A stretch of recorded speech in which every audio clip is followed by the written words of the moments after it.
আপনি যদি জানতে পারেন যে আপনার চারপাশের সবচেয়ে বড় শত্রু অন্য কেউ নয় বরং আপনি নিজেই, তাহলে কেমন লাগবে? আজ আমরা এক্সপ্লোরেশন করতে যাচ্ছি 2025 সালের অন্যতম সেরা সাইফাই থ্রিলার মুভি রিডাক্স, যেখানে মেইন ক্যারেক্টার টাইম লুপে আটকে গিয়ে নিজের ভবিষ্যৎ বাঁচাতে নিজেরই অতীতের মুখোমুখি লড়াইয়ে নামে। এই হারহিম করার লড়াইয়ের শেষ কোথায়? চলুন সময় নষ্ট না করে সরাসরি এক্সপ্লোরেশনে যাওয়া যাক। মুভিটি একটি ভয়ঙ্কর দৃশ্য দিয়ে শুরু হয়, যেখানে আইরিন নামের এক নারী চেয়ারে বাঁধা এক ব্যক্তিকে যন্ত্রণাদায়ক চিৎকার করতে করতে জীবন্ত পুড়ে মেরে ফেলে। পরের একটি দৃশ্যে আইরিনকে সেই একই ব্যক্তি নেভিলের সাথে লড়াই করতে দেখা যায়, যে তার গলা চেপে শ্বাসরোধ করার চেষ্টা করছে। শেষ মুহূর্তে আইরিন নিজেকে মুক্ত করে একটি বন্দুক তুলে নেয় এবং তাকে গুলি করে। এরপর সে কয়েকটি চুলের গোছা ভর্তি একটি বাক্স তুলে নেয়। সে 12 লেখা একটি গোছা তুলে নেয় এবং আবেগপ্রবণ হয়ে পড়ে। কিছুক্ষণ পরে আইরিনকে একটি রেস্তোরাঁয় দেখা যায়, যেখানে সে আশ্চর্যজনক ভাবে সেই একই নেভিলের দিকে তাকিয়ে থাকে, যে এখন একজন শেফ হিসেবে কাজ করছে, যেন সে কখনোই মারা যায়নি। নেভিল সেখানে বসে থাকা কিছু কিশোরীর দিকে অদ্ভুতভাবে তাকায় এবং আইরিন তা লক্ষ্য করে। এরপর আইরিন তার ট্রাকে বসে বাইরে অপেক্ষা করতে থাকে এবং নেভিল ডাইনার থেকে বের হওয়ার সাথে সাথেই তাকে অনুসরণ করতে শুরু করে।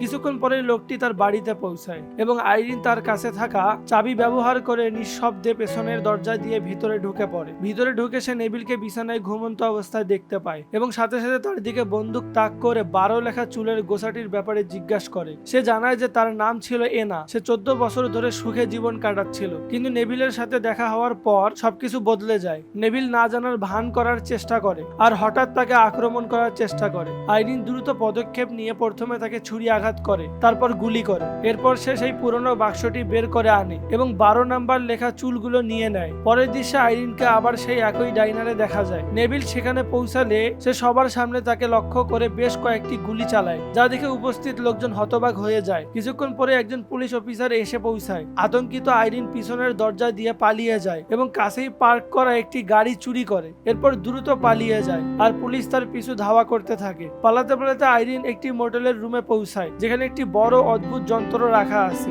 পুলিশ দরজা খুলতে বলে, কিন্তু আইরিন যন্ত্রটির ভেতরে ঢুকে একটি বোতাম টিপে দেয়। ঠিক সেই মুহূর্তে একটি বিস্ফোরণ ঘটে এবং আইরিন হঠাৎ অদৃশ্য হয়ে যায়। কয়েক সেকেন্ড পরে সে আবার সেই জায়গায় চলে আসে, কিন্তু এবার সবকিছু শান্ত এবং সেখানে কোনো পুলিশ নেই। এরপর সে রিসেপশনে গিয়ে সেই একই রুমটি বুক করে। সেই রাতে আইরিন একটি জনমানবহীন বাড়িতে এসে পৌঁছায়। সে নিজেকে কিছুটা সামলে নিয়ে চারদিকে তাকায়, কিন্তু তার চোখে গভীর বিষণ্ণতা দেখা যায়। কিছুক্ষণ পরে সে একটি গ্রিফ সাপোর্ট গ্রুপে যায়, যেখানে তার জোনাথন নামের এক ব্যক্তির সাথে দেখা হয়। আইরিন তার কাছে একটি সিগারেট জ্বালানোর জন্য লাইটার চায়, কিন্তু লোকটি জানায় যে সে 2 সপ্তাহ আগে ধূমপান ছেড়ে দিয়েছে। দুজনের মধ্যে কথোপকথন শুরু হয় এবং হঠাৎ আইরিন তাকে বিয়ার খাওয়ার জন্য বাইরে যাওয়ার প্রস্তাব দেয়। জোনাথন কিছুটা অবাক হলেও রাজি হয়ে যায়। বারে বসে জোনাথন তার কাহিনী বলে, সে তার স্ত্রীকে হারিয়েছে এবং সেই কষ্ট কাটিয়ে ওঠার জন্য এই গ্রুপগুলোতে আসতে শুরু করেছে। জবাবে আইরিন তার নিজের জীবনের কষ্টের কথা জানায় এবং প্রকাশ করে যে সে অনেক আগেই তার মেয়েকে হারিয়েছে। এরপর সে জোনাথনকে তাকে বাড়ি পৌঁছে দিতে বলে। তার এই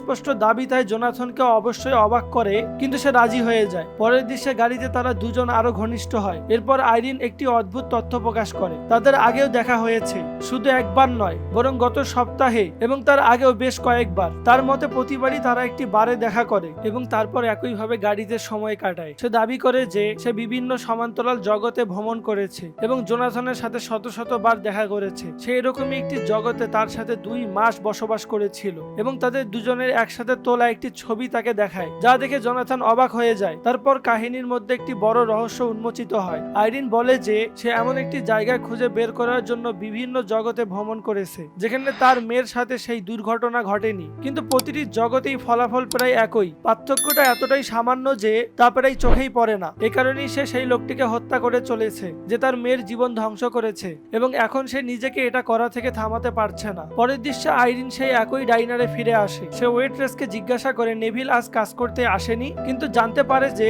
অসুস্থতার কারণে সে ছুটি নিয়েছে। এটা শুনে আইরিন সোজা তার বাড়ির দিকে যায় এবং বরাবরের মতো পিছনের দরজা দিয়ে চুপি চুপি ভেতরে ঢোকে। সে বেডরুমে ঢুকে তার বাক্সটি বের করে, যেখান থেকে সে আবারও তার মেয়ের চুলের একটি গোছা নেয়। এরপর সে নেভিলকে শেষ করে দেওয়ার জন্য তার অপেক্ষা করতে থাকে, কিন্তু তখনই সে অন্য একটি ঘর থেকে শব্দ শুনতে পায়। সেখানে যেতেই সে একটি কিশোরী মেয়েকে বাঁধা অবস্থায় দেখে অবাক হয়ে যায়। ভীত মেয়েটি নিজের আত্মরক্ষার জন্য তার দিকে কিছু জিনিস ছুঁড়ে মারে। এমন সময় হঠাৎ নেভিল সেখানে চলে আসে। আইরিন সঙ্গে সঙ্গে তার দিকে বেশ কয়েকটি গুলি চালায়। এরপর সে মেয়েটিকে বোঝায় যে সে তাকে সাহায্য করতে এসেছে এবং আত্মরক্ষার জন্য জন্য তাকে একটি ছুরি দেয়। তারা দুজনে মিলে নেভিলকে খোঁজার চেষ্টা করে, কিন্তু তাকে কোথাও দেখা যায় না। কিছুক্ষণ পরে আইরিন মিয়া নামের মেয়েটিকে একটি রেস্তোরাঁয় নিয়ে যায়। সেখানে মিয়া জানায় যে তার কোনো পরিবার নেই এবং সে একটি গ্রুপ হোমে থাকে। নেভিল যেদিন তাকে অপহরণ করেছিল সেদিন সে সেখান থেকে পালিয়ে আসে। সে তার হারানো কুকুর খোঁজার ভান করে নেভিলের কাছে সাহায্য চেয়েছিল।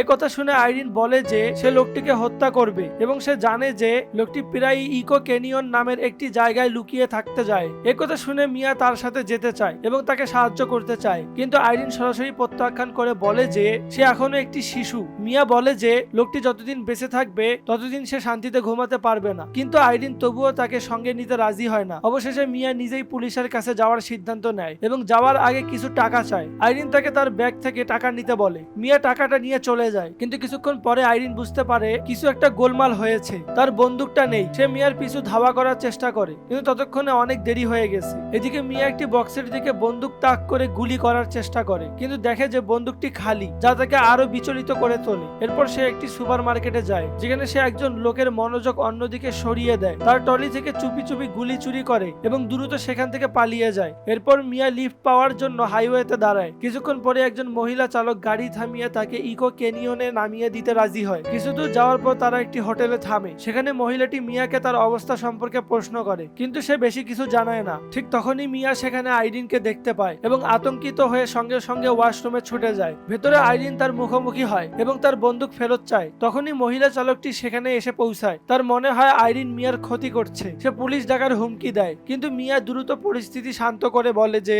আইরিন তার আন্টি, যে তাকে খুঁজতে এসেছে। মহিলাটির সন্দেহ থেকেই যায়, তাই মিয়া থেকে হাইওয়ে থেকে নাবালিকা মেয়েদের তুলে আনার জন্য অভিযুক্ত করতে শুরু করে। একথা শুনে মহিলাটি আতঙ্কিত হয়ে চলে যায়। এরপর আইরিন মিয়াকে বন্দুকটি ফেরত দিয়ে বাড়ি ফিরে যেতে বলে, কিন্তু মিয়া সরাসরি অস্বীকার করে। সে বলে যে তোমার বন্দুক দিব, তবে আমাকে তোমার সঙ্গে নিয়ে যেতে হবে। অবশেষে আইরিন তাকে সঙ্গে নিয়ে যেতে রাজি হয়, কিন্তু শর্ত দেয় যে মিয়াকে আগামী 24 ঘন্টা তার প্রতিটি আদেশ মানতে হবে। সামনে গিয়ে তারা দুজন একটি ছোট দোকানে থামে, যেখানে মিয়া চুপি চুপি এক ওয়াইনের বোতল তুলে নেয়। তখন সে দেয়ালে নিজের নিখোঁজ হওয়ার পোস্টারটি দেখতে পায় আর কিছু মুহূর্তের জন্য চিন্তায় ডুবে যায়। এর মধ্যে দোকানদার তাকে চুরি করতে দেখে ফেলে এবং প্রচন্ড রেগে যায়। সে তাকে চুরির জন্য অভিযুক্ত করে। আইরিন পরিস্থিতি শান্ত করার চেষ্টা করে, কিন্তু দোকানদার পুলিশকে ফোন করে। হঠাৎ দোকানে একজন প্রবেশ করে এবং দেখা যায় সে নেভিল। তাকে দেখে আইরিন তার দিকে গুলি চালায়। নেভিল আত্মরক্ষার জন্য পাল্টা গুলি করে। এরই মধ্যে দোকানদারও তার রাইফেল বের করে, কিন্তু নেভিল তাকে গুলি করে মেরে ফেলে। পরিস্থিতি আরো খারাপ হতে দেখে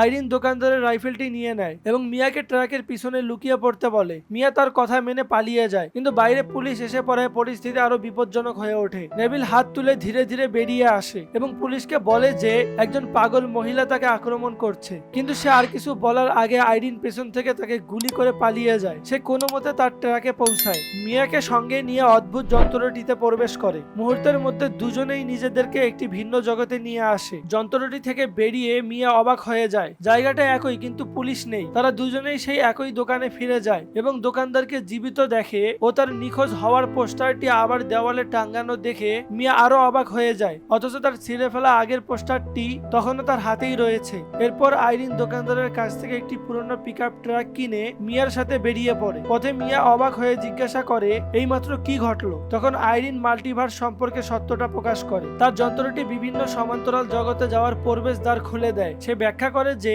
সে কাউকে পুনর্জীবিত করেনি, বরং সেই ব্যক্তি এই জগতে কখনোই মারা যায়নি। যাত্রাপথে গাড়িটিতে হঠাৎ আগুন ধরে যায় এবং আইরিন জানতে পারে যে তার যন্ত্রের একটি গুরুত্বপূর্ণ অংশ ক্ষতিগ্রস্ত হয়েছে, যা তাকে গভীরভাবে বিচলিত করে তোলে। কিছুক্ষণ পর তারা একটি মোটেলে থামে। সেখানে আইরিন মিয়াকে বলে যে সে নেভিলকে এতবার হত্যা করেছে যে সে গণনাই ভুলে গেছে। সে আরো বলে যে সে তাকে এই জায়গাতেও হত্যা করবে এবং প্রতিবার বৃহস্পতিবারকেই বেছে নেবে, কারণ ওই দিনেই সে তার টাকা পায়। মিয়া তার সাহায্য করতে চায়, কিন্তু আইরিন সরাসরি প্রত্যাখ্যান করে, কারণ সে চায় না এই কারণে মিয়ার জীবন নষ্ট হয়ে যাক। এরপর মিয়া তার শৈশবের কষ্টের কথা বলে, কিভাবে সে বিভিন্ন পালক পরিবারে থাকতো, যেখানে সে সহিংসতা ও যন্ত্রণা সহ্য করেছিল। এখন প্রথমবারের মতো সে কারো বিরুদ্ধে দাঁড়াতে চায়। তার কথায় আইরিন দুঃখ পায়, কিন্তু সে জোর দিয়ে বলে যে নেভিলকে হত্যা করার আগে তাদেরকে অবশ্যই যন্ত্রটি ঠিক করতে হবে, নইলে তারা চিরকালের জন্য এই জগতে আটকা পড়বে। এটা করার জন্য তাদের একজন চোরাকারীকে খুঁজে বের করতে হবে। এরপর আইরিন একটি সংবাদপত্রে লুকানো ভাষায় লেখা লেখা বিজ্ঞাপন পড়ে। সে কোড ভাষাটি উদ্ধার করে একটি ফোন নাম্বার খুঁজে পায় এবং ফোন করে, যা তাকে একটি ঠিকানা দেয়। শীঘ্রই তারা সেই ঠিকানায় পৌঁছে যায়, যা একটি নির্জন এলাকায় অবস্থিত। আইরিন মিয়াকে বলে যে যারা তাদের জগৎ ছেড়ে যেতে চায় তারা এই ধরনের চোরাকারীদের কাছে যায়। সে দূরে একটি ক্যামেরা দেখতে পায় এবং সেটির দিকে তাকিয়ে বলে যে সে ইউনিভার্স 00 থেকে এসেছে এবং তার যন্ত্রের জন্য জ্বালানি খুঁজছে। কিছুক্ষণ পর ট্রাভিলস নামের একজন ব্যক্তি একটি লুকানো বাংকার থেকে বেরিয়ে আসে এবং তাদের ভেতরে আমন্ত্রণ জানায়, এই বলে যে তার সঙ্গী শীঘ্রই এসে পড়বে। এর কিছুক্ষণ পরেই বিলি নামের এক মহিলা এসে তাদের জিজ্ঞাসা করে যে তারা অন্য জগতে ভ্রমণ করতে চায় কিনা। আইরিন বলে যে যন্ত্রটি ইতিমধ্যেই তার কাছে আছে, তার শুধু ফুয়েল কোডটি দরকার। বিলি হতবাক হয়ে যায় এবং তাকে যন্ত্রটি বিক্রি করার প্রস্তাব দেয়, এই প্রতিশ্রুতি দিয়ে যে সে তাকে অগণিত বার অন্য জগতে নিয়ে যাবে। কিন্তু আইরিন সরাসরি প্রত্যাখ্যান করে। এরপর বিলি একটি নতুন ফুয়েল কোড দেখিয়ে বলে যে এর দাম প্রায় $10,000। একথা শুনে আইরিন রেগে যায়, কারণ তার জগতে এর দাম মাত্র $500 এবং সে চলে যেতে শুরু করে। কিন্তু বিলি তাকে শান্ত করে এবং বলে যে সে এই ডলারের বিনিময়ে তাকে একটি পুরনো মেরামত করা ফুয়েল কোড দিতে পারবে। আইরিন বাধ্য হয়ে $2,200 দিয়ে সেটি কিনে নেয়। ডলার পাওয়ার পর বিলি এবং ট্রাভেলস বাংকার থেকে বেরিয়ে আসে এবং হঠাৎ দরজা বন্ধ করে দেয়, যা দেখে আইরিন এবং মিয়া চমকে ওঠে। কিছুক্ষণের মধ্যে বাংকারটি কাঁপতে শুরু করে এবং তারা বুঝতে পারে যে এটি একটি যন্ত্র যা তাদের অন্য জগতে পাঠাতে চলেছে। ভাগ্যক্রমে সেখানে পাঠানোর আগেই তারা পালাতে সক্ষম হয়। তারা বেরিয়ে আসা মাত্রই ট্রাভেলস আইরিনকে আক্রমণ করে আর বিলি মিয়ার গলায় ছুরি ধরে। মিয়া সাহস দেখিয়ে বিলিকে জোরে কামড় দেয়, তার ছুরিটা কেড়ে নেয় এবং রাগে তার মুখে ছুরি মারে। এদিকে আইরিন ট্রাভেলসকে গুলি করে, কিন্তু যখন সে বিলিকে মারতে যায় মিয়া তাকে থামিয়ে দেয় এবং তাকে ছেড়ে দিতে বলে। এরপর তারা চলে যায়। যাওয়ার পথে মিয়া প্রকাশ করে যে সে আগেই গোপনে ফুয়েল কোডটি চুরি করে ফেলেছে, যা শুনে আইরিন অবাক হয়ে যায়। রাতে তারা আইরিনের পুরনো বাড়িতে পৌঁছায়। আইরিন বলে যে তার মেয়ের মৃত্যুর পর সে আর কখনো সেখানে থাকতে পারেনি বলে প্রতিটি জগতেই বাড়িটি খালি পড়ে থাকে। মিয়া ফ্রেশ হতে যায় আর আইরিন নতুন ফুয়েল কোড দিয়ে তার যন্ত্রটি মেরামত করতে লাগে। কিছুক্ষণ পর মিয়া সেখানে একটি শোক বার্তা কার্ড খুঁজে পায় এবং তাতে আইরিনের নাম লেখা আছে দেখে হতবাক হয়ে যায়। তখনই সে বুঝতে পারে যে এই জগতে আইরিন হয়তো আত্মহত্যা করেছে। আইরিন তাকে ওই কার্ডটির দিকে তাকিয়ে থাকতে দেখে বলে যে সে যে জগতেই যায় সেখানেই সে মৃত, কিন্তু কিভাবে তা সে নিজেও জানে না। এটা শুনে মিয়া জিজ্ঞাসা করে সে অন্যদের থেকে কিভাবে আলাদা। আইরিন বলে যে শুধুমাত্র তার জগতেই মাল্টিভার্স জুড়ে ভ্রমণের প্রযুক্তি তৈরি হয়েছে। এটি তাকে তার মেয়েকে খুঁজে বের করার একটি উদ্দেশ্য দিয়েছিল, কিন্তু পথিমধ্যে কোথাও সে তার মানবতা হারিয়ে ফেলে। সে মিয়াকে এই পথে না চলার জন্য বোঝানোর চেষ্টা করে, কিন্তু মিয়া তার সিদ্ধান্তে অটল থাকে এবং বলে যে নেভিলের কোনো জগতেই বেঁচে থাকার অধিকার নেই। সেই রাতে মিয়া যখন ঘুমাচ্ছিল আইরিন নিঃশব্দে বাড়ি থেকে বেরিয়ে যায় এবং এবারকার মতো সবকিছু শেষ করে দিতে নেভিলের বাড়িতে যায়। সে তার বাক্সটি খোলে এবং তার মধ্যে 13 নাম্বার লেখা এক গোছা কালো চুল খুঁজে পায়। এটা দেখে সে বুঝতে পারে যে মিয়া এই জগতে আর জীবিত নেই। এরপর সে ধীরে ধীরে বাথরুমের দিকে এগিয়ে যায় এবং ভেতরে যা দেখে তাতে ভয়ে তার চোখ বড় বড় হয়ে যায়। আতঙ্কে সে তার বাড়িতে ফিরে আসে এবং মিয়াকে শান্তিতে ঘুমন্ত অবস্থায় দেখতে পায়, যা তাকে কিছুটা স্বস্তি দেয়। পরের দিন সকালে তারা দুজন একটি রেস্তোরাঁয় আসে। এখানে আইরিন মিয়াকে বলে যে যন্ত্রটি এখন ঠিক হয়ে গেছে, তাই তারা তার জগতে ফিরে গিয়ে একসাথে নতুন জীবন শুরু করতে পারবে। কিন্তু নেভিলকে হত্যা না করে মিয়া যেতে রাজি হয় না। বাধ্য হয়ে আইরিন প্রকাশ করে যে সে আগের রাতে তার বাড়িতে গিয়েছিল, যেখানে সে মিয়ার অন্য রূপকে মৃত অবস্থায় পেয়েছিল। সে মিয়াকে সবকিছু ভুলে যেতে বোঝানোর চেষ্টা করে, কিন্তু এতে মিয়ার রাগ আরো বেড়ে যায়, যা তাকে নেভিলকে হত্যা করার জন্য আরো দৃঢ় প্রতিজ্ঞা করে তোলে। আইরিন তখনও রাজি না হওয়ায় মিয়া চিৎকার করতে শুরু করে, তাকে অপহরণের জন্য অভিযুক্ত করে এবং উপস্থিত লোকদেরকে তার নিখোঁজ পোস্টার দেখায়। যখন লোকেরা পুলিশ ডাকার কথা বলে আইরিন সাথে সাথে বাইরে পার্ক করা তার ট্রাকে যায় এবং যন্ত্রটি ব্যবহার করে অন্য জগতে চলে যায় আর মিয়াও সেখান থেকে পালিয়ে যায়। কিছুক্ষণ পর দেখা যায় যে মিয়া আইরিনের ব্যাগ নিয়ে পালিয়ে গেছে, যে ব্যাগে তার বন্দুকটি আছে, কিন্তু মাত্র 2টি গুলি অবশিষ্ট আছে। নতুন জগতে আইরিন আবার জোনাথনের কাছে যায় এবং সরাসরি তাকে ড্রিঙ্ক করার জন্য বাইরে যাওয়ার প্রস্তাব দেয়, কিন্তু এবার তার আচরণে জোনাথন অস্বস্তি বোধ করায় আইরিন সেখান থেকে চলে যায়। এদিকে মিয়া একটি দোকান থেকে গুলি চুরি করার চেষ্টা করে, কিন্তু একজন কর্মচারী তাকে দেখে ফেলায় সে সেখান থেকে পালিয়ে যায়। এদিকে আইরিন একটি রাইফেল তুলে নেয় এবং নেভিলকে আবার হত্যা করার জন্য সেই হোটেলের দিকে রওনা দেয়। সে ওয়েট্রেসের থেকে নেভিলের ব্যাপারে জিজ্ঞাসা করে, কিন্তু অবাক হয়ে সে জানতে পারে যে নেভিল গত 15 বছর ধরে সেখানে কাজ করছে না, সে কারাগারে কারাগারে 3টি যাবজ্জীবন কারাদণ্ড ভোগ করছে। এই খবরে হতবাক হয়ে আইরিন সঙ্গে সঙ্গে তার পুরনো বাড়ির দিকে রওনা দেয়, কিন্তু এবার বাড়িটি আলোকিত হয়ে ওঠে, যা ইঙ্গিত দেয় যে সেখানে কেউ বসবাস করছে। এবং নিজেরই এক ভিন্ন রূপকে তার মেয়ে অ্যানার সাথে সুখে বসবাস করতে দেখে তার চোখে আনন্দের অশ্রু ভরে ওঠে। কিছুক্ষণ পর এনা যখন ময়লা ফেলতে বাইরে আসে, আইরিন তার কাছে এসে আবেগপ্রবণ হয়ে জানায় যে সে তাকে ভীষণভাবে মিস করেছে। এনা অবাক হয়ে জিজ্ঞেস করে তার মায়ের কি হয়েছে, কিন্তু আইরিন বলে যে সে তার মা নয় এবং তাকে অপরিচিতদের থেকে দূরে থাকার পরামর্শ দিয়ে চলে যায়। এদিকে অন্য জগতে মিয়া নেভিলের বাড়িতে পৌঁছায়, যেখানে সে ইতোমধ্যে তার অন্য রূপের মৃতদেহ সরাতে ব্যস্ত। রাগে মিয়া গ্যারেজে তার মুখোমুখি হয় এবং তার কাঁধে গুলি করে, কিন্তু নেভিল সঙ্গে সঙ্গে অদৃশ্য হয়ে যায় এবং পেছন থেকে মিয়াকে আক্রমণ করে তাকে অজ্ঞান করে ফেলে। সে হতবাক হয়ে যায়, কারণ সে সেই মেয়েটিকে দেখতে পায় যাকে সে আগে হত্যা করেছিল। তাই সে মনে করে হয়তো তার যমজ বোন। এরপর সে মিয়াকে আগের মৃতদেহর সাথে সেই একই গাড়িতে তুলে নিয়ে চলে যায়। কিছুক্ষণ পর আইরিন একই জগতে এসে নেভিলের বাড়িতে যায়, কিন্তু সেখানে মিয়া বা নেভিল কাউকেই খুঁজে পায় না। গ্যারেজে তার বন্দুক দেখে সে বুঝতে পারে মিয়া বিপদে আছে। এদিকে নেভিল তার ক্ষতের চিকিৎসা করছিল, আর মিয়া গাড়ির ডিকির ভেতরে আটকা পড়ে সাহায্যের জন্য চিৎকার করছিল।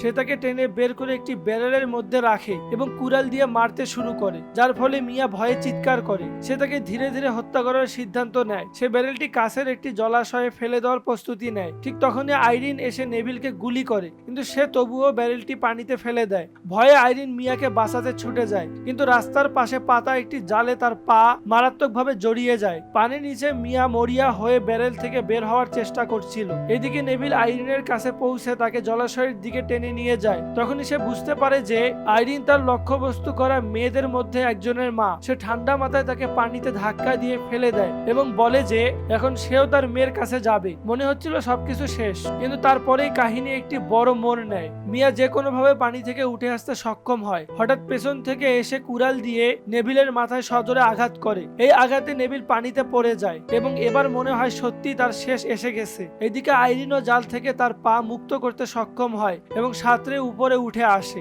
এখানে মিয়া তাকে ধরে নিরাপদে টেনে তোলে। দুজন দুজনকে শক্ত করে জড়িয়ে ধরে। মিয়া বলে যে সে আর এই অভিজ্ঞতার মধ্য দিয়ে যেতে চায় না এবং আইরিন তাকে আশ্বাস দেয় যে এমনটা আর কখনো ঘটবে না। এরপর তারা আইরিনের পুরনো বাড়িতে ফিরে যায় এবং সেই বিপজ্জনক যন্ত্রটি পুড়িয়ে ফেলে, যা তাদের এই অন্ধকার যাত্রায় ঠেলে দিয়েছিল। অবশেষে তারা তাদের বেদনাদায়ক অতীতকে পিছনে ফেলে একটি নতুন জীবন শুরু করার সিদ্ধান্ত নেয়। এমন এক জীবন যেখানে আর কোনো রক্তপাত বা ধ্বংস থাকবে না। মুভির এই শেষ টুইস্টটা আপনার কেমন লাগলো কমেন্টে অবশ্যই জানান। ভিডিওটি ভালো লাগলে লাইক দিন, আর এমন সব মুভির এক্সপ্লেনেশন পেতে চ্যানেলটি সাবস্ক্রাইব করে রাখুন। দেখা হবে পরের ভিডিওতে। Till then take care.